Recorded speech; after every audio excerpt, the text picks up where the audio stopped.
Hello friends, welcome to my channel. Lakshmi வந்தாச்சு. இன்றைக்கி நாம் ரொம்ப ஹெல்த்தியான முருங்கைக்கீரை சூப் எப்படி பண்ணுறது தான் பார்க்க போகிறோம். இதில் நமக்கு பார்த்திங்கன்னா விட்டமின் ஏ இருக்குது, விட்டமின் சி இருக்குது, அதுக்கப்புறம் கால்சியம் இருக்குது, அயன் இருக்குது, ப்ரோட்டீன்ஸ் இருக்குது, அப்புறம் நிறைய நியூட்ரிஷன்ஸ் இருக்குது. அதனால் இதில் நமக்கு நிறைய ஹெல்த் பெனிஃபிட்ஸ் கிடைக்கும். ஸோ கண்டிப்பாக இதை நீங்கள் வீட்டில் ட்ரை பண்ணி குடிங்க. அதுக்கப்புறம் இந்த கொரோனா டைமில் பார்த்திங்கன்னா நமக்கு நோய் எதிர்ப்பு சக்தி அதிகரிக்கிறதுக்காக இந்த மாதிரி ஏதாச்சும் ஒரு சூப் வச்சு குடித்தோம் அப்படின்னு பார்த்திங்கன்னா நமக்கு ரொம்ப நல்லது.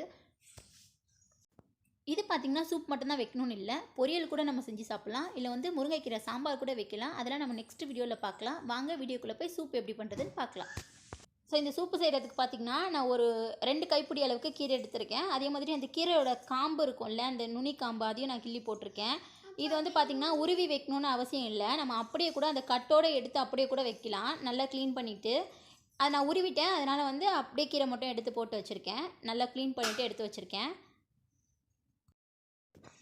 அடுத்து இதுக்கு தேவையான இன்க்ரீடியன்ஸ் என்னென்னு பார்த்தீங்கன்னா, ஒரு வெங்காயம், ஒரு தக்காளி, அதுக்கப்புறம் 1 ஸ்பூன் பாசிப்பருப்பு, 1 ஸ்பூன் சீரகம், அப்புறம் 10 பல்லு பூண்டு, ஒரு பெரிய துண்டு இஞ்சி நான் குட்டி குட்டியாக கட் பண்ணி வச்சுருக்கேன். இதை நம்ம நசுக்கி எடுத்துடலாம், லைட்டாக தட்டிக்கலாம்.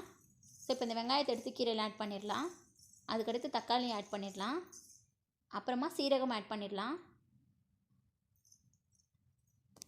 அதுக்கடுத்து அந்த பருப்பையும் ஆட் பண்ணிடுவோம். அப்புறமா 1 ஸ்பூன் அளவுக்கு மஞ்சள் பொடி ஆட் பண்ணிடலாம். அதுக்கடுத்து நம்ம தட்டி வச்சுருக்க இஞ்சி பூண்டு இதையும் நம்ம உள்ளே ஆட் பண்ணிடலாம். அடுத்து நாம் இந்த சூப்புக்கு தேவையான தண்ணி ஆட் பண்ணிடலாம். அதாவது கீரையும் அந்த நம்ம போட்டிருக்க இன்க்ரீடியன்ட் எல்லாமே மூடுற அளவுக்கு தண்ணி ஊற்றணும். அது பார்த்திங்கன்னா ஒரு 3லேருந்து 4 கிளாஸ் வரைக்கும் நம்ம தண்ணி ஆட் பண்ணிக்கலாம்.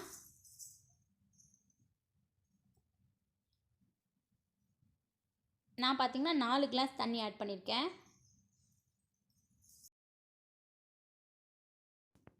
ஸோ இப்போ இதை நம்ம எடுத்து அப்படியே அடுப்பு மேலே வச்சிடலாம். இது பார்த்திங்கன்னா அடிகனமான பாத்திரத்தில் செய்யணும். ஏன்னா ரொம்ப நேரம் நம்ம கொதிக்க விடுவோம் அப்படின்றதால நான் குக்கரில் வச்சுருக்கேன். நீங்கள் உங்கள்கிட்ட வேறு ஏதாவது அடிகனமாக பாத்திரம் இருந்துச்சுன்னா நீங்கள் அதில் கூட வச்சு செஞ்சுக்கலாம். இது பார்த்திங்கன்னா நல்லா கொதித்து வரணும். நம்ம ஊற்றிருக்க தண்ணி பார்த்திங்கன்னா 4 கிளாஸ் ஊற்றிருக்கிறது 2 கிளாஸாக நமக்கு கம்மியாகி வரணும். அந்தளவுக்கு இது நல்லா கொதிக்க விடணும். பாருங்கள், நல்லா கொதிக்குது. எப்படியும் ஒரு 20 மினிட்ஸ் நம்ம இது நல்லா கொதிக்க விட்டோம் அப்படின்னு பார்த்திங்கன்னா தண்ணி நமக்கு வற்றி வந்துடும்.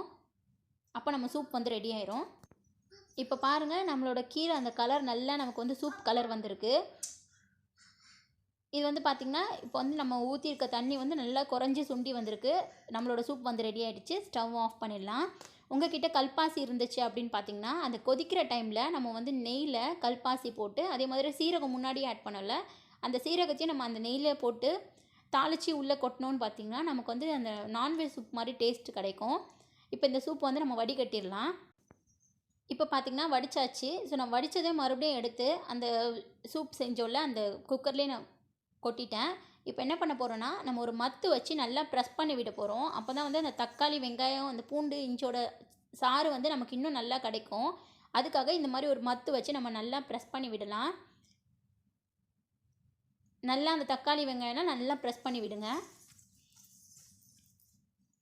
அதுக்கு முன்னாடி நீங்கள் என்னோடய சேனலை ஃபஸ்ட் டைம் பார்க்குறதா இருந்தீங்கன்னா மறக்காமல் சப்ஸ்கிரைப் பண்ணிடுங்க. கூடவே அந்த பெல் ஐக்கானே கிளிக் பண்ணி வச்சுக்கோங்க. அப்போ தான் என்னோடய வீடியோ நோட்டிஃபிகேஷன் உங்களுக்கு உடனே கிடைக்கும். இப்போ நல்லா ப்ரெஸ் பண்ண பிறகு நம்ம வடித்து வச்சுருக்கோம்ல அந்த தண்ணி, அதை எடுத்து மறுபடியும் நம்ம இதுலேயும் ஆட் பண்ணிக்கணும்.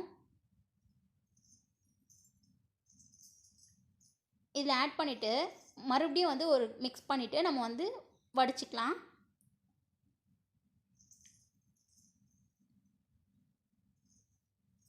ஸோ இப்போ மறுபடியும் ஒரு மிக்ஸ் பண்ணிவிட்டு நம்ம வடித்து எடுத்துடலாம். அவ்வளோதான், நம்மளோட சூப் ரொம்ப சூப்பராக ரெடி ஆயிடுச்சு.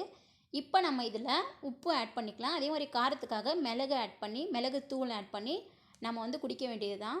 இது பார்த்திங்கன்னா இந்த கொரோனா டைமில் நீங்கள் வீக்லி ஒன்ஸ் இல்லை ட்வைஸ் குடித்தோன்னா ரொம்ப நல்லது. நமக்கு பார்த்திங்கன்னா நோய் எதிர்ப்பு சக்தி அதிகரிக்கும். இப்போ இதில் பார்த்திங்கன்னா ஒரு ஸ்பூன் அளவுக்கு நம்ம மிளகு தூள் ஆட் பண்ணிக்கலாம்.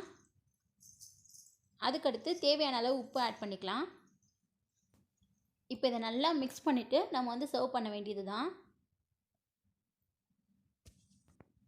ஸோ ரொம்பவும் சூப்பரான ஹெல்த்தியான முருங்கைக்கீரை சூப் நம்ம வீட்டிலே ரொம்ப சூப்பராக ரெடி பண்ணியாச்சு. இது பார்த்திங்கன்னா எல்லாருமே குடிக்கலாம். சின்னவங்கலேருந்து பெரியவங்க வரைக்கும் எல்லாருமே குடிக்கலாம். இது பார்த்திங்கன்னா குடிக்கிறதால நமக்கு நிறைய பெனிஃபிட்ஸ் இருக்குது. நான் முன்னாடியே சொல்லியிருக்கேன். ஸோ நீங்களும் கண்டிப்பாக வீட்டில் ட்ரை பண்ணி பார்த்துட்டு உங்களோட கமெண்ட்ஸ் எனக்கு கொடுங்க. இந்த வீடியோ உங்களுக்கு பிடிச்சிருந்துச்சுன்னா லைக் பண்ணுங்கள், கமெண்ட் பண்ணுங்கள், உங்கள் ஃப்ரெண்ட்ஸ் அண்ட் ஃபேமிலி கூட ஷேர் பண்ணுங்கள். மறக்காமல் என்னோட சேனல் லக்ஷ்மி வந்தாச்சா சப்ஸ்கிரைப் பண்ணிடுங்க. நெக்ஸ்ட் வீடியோவில் மீட் பண்ணலாம். பாய்.